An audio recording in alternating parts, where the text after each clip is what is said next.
Dito naman kami magtatanim sa ilalim ng lansunis.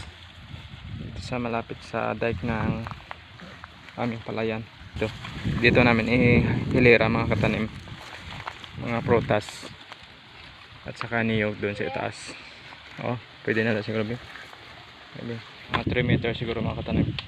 Sa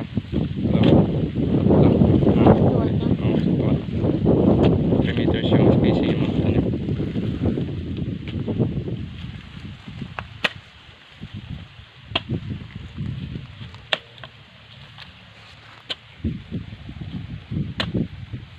Kita mo na yung similya. Unang isa tapos yung isa. Yan yung similya namin ng lansunis mga katanim. 3 piraso yan mga katanim.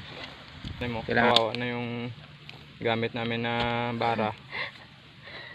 Baluktot mga katanim. Pero